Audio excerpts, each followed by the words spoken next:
আসসালামু আলাইকুম প্রিয় দর্শক। প্রথমত একটা শিরোনামটা অনেকটা চমকে ওঠার মতো শিরোনাম, মানে আজকের ঢাকার একটা পত্রিকা দৈনিক যুগান্তরে একটা নিউজের শিরোনাম করা হয়েছে যে ভারতে বসে রাজনৈতিক কর্মকাণ্ড চালাতে পারবেন না শেখ হাসিনা, সংসদীয় কমিটিকে মোদি সরকার।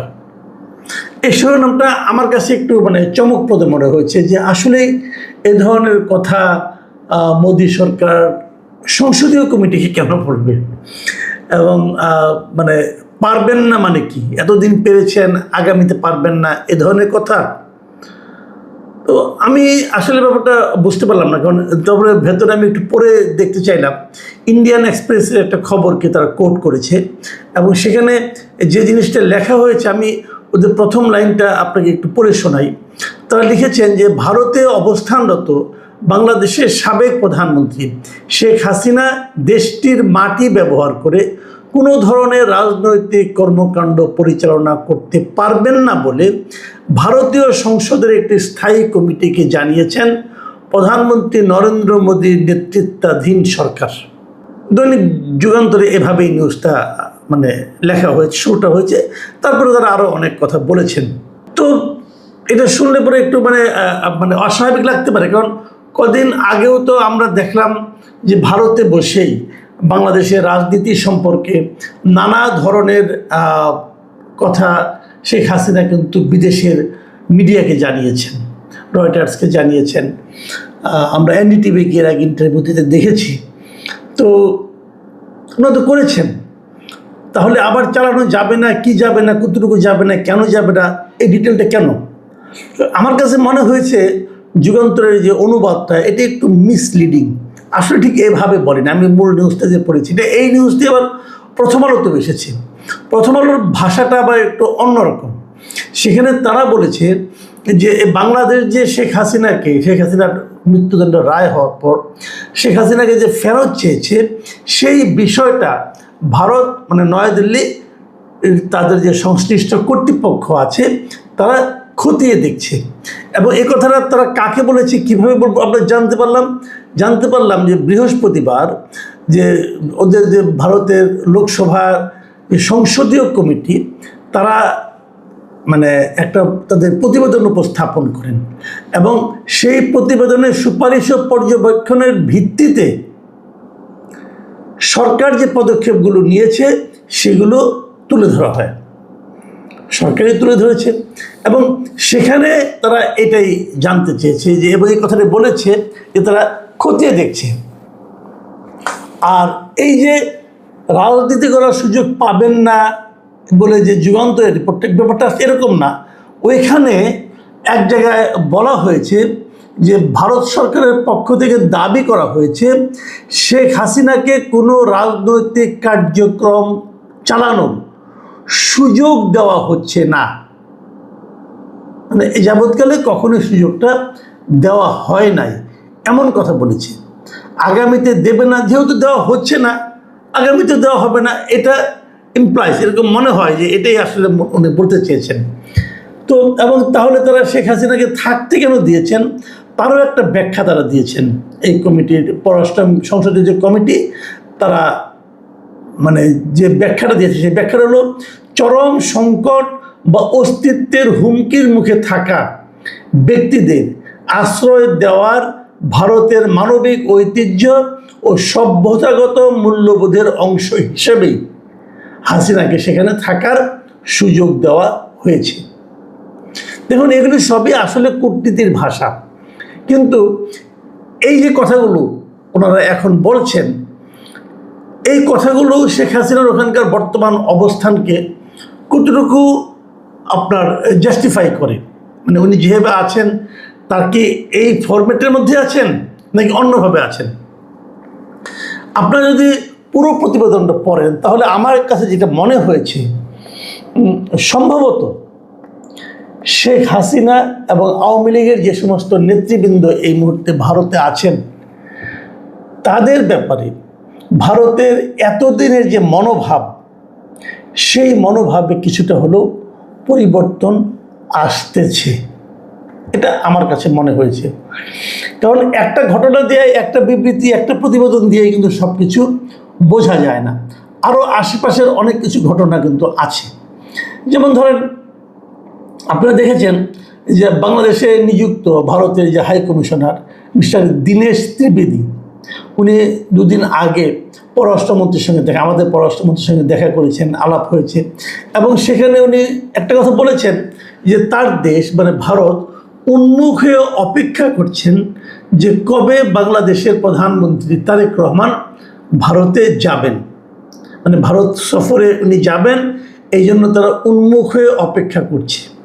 এ ধরনের কথা কিন্তু অন্তর্বর্তীকালীন সরকারের সময় ডক্টর মোহাম্মদ ইউনূস সম্পর্কে তারা কখনোই উচ্চারণ করেনি। এবং তারা আরও অনেক কিছু বলেছে। যেমন ধরেন এবছরই 2026 ডিসেম্বরে আমাদের সঙ্গে গঙ্গা চুক্তি কিন্তু মেয়াদ শেষ হয়ে যাচ্ছে, এবং এরই মধ্যে তারা মানে মোটামুটি একভাবে স্পষ্ট উল্লেখই করেছে তারা এই গঙ্গা চুক্তিটা নবায়ন করতে আগ্রহী।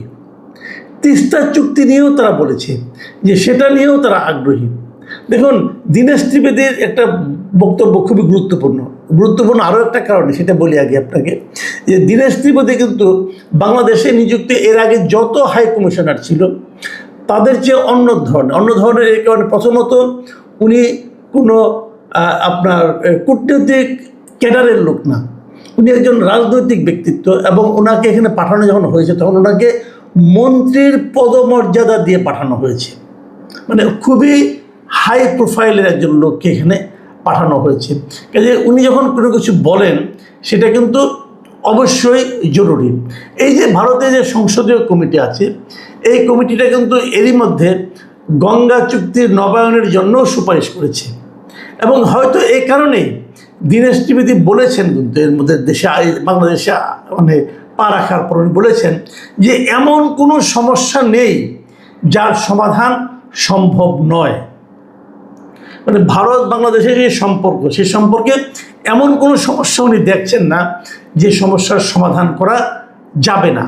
তার মানে ওনারা সমস্যার সমাধান করতে চান। এখন কেন করতে চান, এটা যে মানে খুবই ভালোবাসাজনিত কারণে নাকি উভয় দেশের প্রয়োজনের কারণে, সেটাও কিন্তু আপনাদের চিন্তা করতে হবে।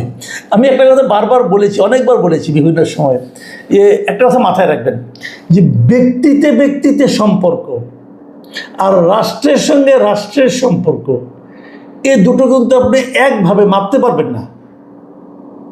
কোনো একজন ব্যক্তির প্রতি অন্য দেশের রাষ্ট্রপ্রধান, সরকার প্রধান ব্যক্তি হিসাবে তার একটা সম্পর্ক থাকতেই পারে, সেই সম্পর্কটা খুব ভালো হতে পারে, কিন্তু সেই সম্পর্ক ভালো বলেই রাষ্ট্রের সঙ্গে রাষ্ট্রের সম্পর্ক খুব ভালো হয়ে যাবে এটা কিন্তু সবসময় গ্যারান্টেড নয়।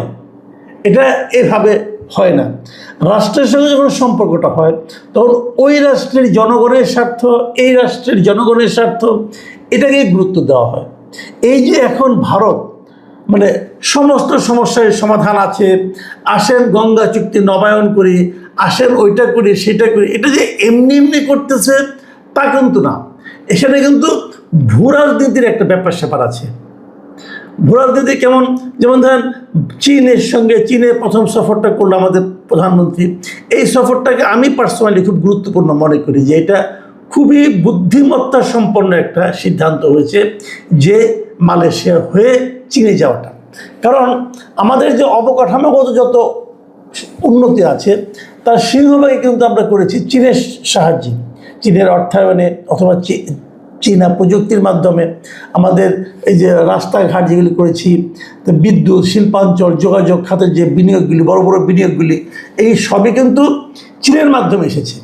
আবার এটা কিন্তু ভারতের জন্য একটু হলেও হুমকি। তাহলে ভারতের সঙ্গে আমি সম্পর্কটা ভালো করব কেন? কিন্তু ভারত তো চাইবে এখন যে সব কিছু নিয়ে তো তার সঙ্গে সম্পর্ক চীনের হয়ে যাচ্ছে, তাই না? আবার ধরেন এই যে ইন্দো প্যাসিফিক অঞ্চল, এই অঞ্চলে যুক্তরাষ্ট্র কিন্তু যে সামুদ্রিক অঞ্চলটা, এখানে কিন্তু যুক্তরাষ্ট্র তার উপস্থিতি বাড়াতে চাচ্ছে, এবং এই উপস্থিতি বাড়ানোর জন্য সে চাচ্ছে চীনকে ট্যাকেল করার জন্য, এবং সেখানে যে উপস্থিতি বাড়াতে চায়, এখানে তার বাংলাদেশের সহযোগিতা একটু দরকার। তারা বাংলাদেশের সহযোগিতা চাচ্ছে এই আমাদের বঙ্গোপসাগরের ওই এরিয়াটা দিয়ে। তো এই যে ব্যবস্থা, এখন চীন আমাদের সঙ্গে নানাভাবে সম্পর্কিত হচ্ছে, যুক্তরাষ্ট্র হচ্ছে, তো ভারত তো পিছিয়ে পড়তে চাইবে না এই সময়। কাজে ভারতও কিন্তু চাচ্ছে, কারণ ভারতের সঙ্গে কিন্তু ভারত কিন্তু বাংলাদেশের সবচেয়ে বড় বাণিজ্যিক অংশীদার। মানে ভারতের পণ্য আমাদের এখানে প্রচুর আসে, আমাদের সঙ্গে সম্পর্ক ভালো থাকলে ভারতের লাভ, কারণ তাদের রপ্তানির জন্য বাংলাদেশেরও সবচেয়ে উর্বর জায়গা একটা, বিশেষ করে কৃষি পণ্য, এই সমস্ত পণ্য তারা আমাদের কাছে রপ্তানি করে। আমরাও খুব দ্রুত তাদের কাছ থেকে আনি, কারণ আমাদের পরিবহন কষ্ট কমে যায়। এই সমস্ত কারণে, এই জায়গাটার কারণে ভারত কিন্তু এখন আমাদের সঙ্গে সম্পর্ক ভালো করতে চায়। এই যে ভালো করতে চাওয়া সম্পর্কটা, এক্ষেত্রে বাধাটা কোথায়? বাধাটা হলো শেখ হাসিনা এবং তার যারা সাঙ্গপাঙ্গ ভারতে এখন আছে তারা। আমি যতটুকু বুঝি যে আসলে মানে একটা দেশের কোনো একজন লিডারকে যখন কেউ আশ্রয়, যেমন শেখ হাসিনা যারা যেন আশ্রয় দিয়েছেন, তখন তারা কিন্তু বোঝার চেষ্টা করেছেন যে শেখ হাসিনার গ্রহণযোগ্যতা এই মুহূর্তে বাংলাদেশে কতটুকু, অথবা তারা কি শেখ হাসিনাকে আবার ফিরিয়ে আনতে চায় কিনা। শেখ হাসিনার গ্রহণযোগ্যতা আওয়ামী লীগের কাছে প্রচুর, কোনো সন্দেহ নেই, দেশের আওয়ামী লীগ, বিদেশের আওয়ামী লীগ। কিন্তু একটা জায়গায় ঝামেলাটা হলো শেখ হাসিনা যাদেরকে নিয়ে ডুবেছেন, মানে তার যারা সাঙ্গপাঙ্গ ছিল তাদেরকে নিয়ে তিনি ডুবেছেন, অথবা অন্যভাবে বলতে গেলে তাদের কারণে ডুবেছেন, তারা ওনাকে ডুবিয়ে দিয়েছে। সেই লোকগুলোকে কিন্তু শেখ হাসিনা এখনও ছাড়তে পারেননি, এবং তাদেরকে যদি ছাড়তে চান, এ ধরনের কোনো শব্দ উনি এখন পর্যন্ত কোথাও উচ্চারণ করেননি। এই দেশে যে একটা গণ অভ্যুত্থান হয়েছিল তার সরকারের বিরুদ্ধে, এবং এই গণ অভ্যুত্থানের চাপে যে ওনাকে চলে যেতে হয়েছিল, এই কথাটা শেখ হাসিনা কিংবা তার নেতৃবৃন্দ কেউ স্বীকার করেন না। তারা বরাবর বলে আসছেন একটাই কথা, সেটা হলো তারা একটা ষড়যন্ত্রের শিকার, ষড়যন্ত্রের কারণে তাদের চলে যেতে হয়েছিল।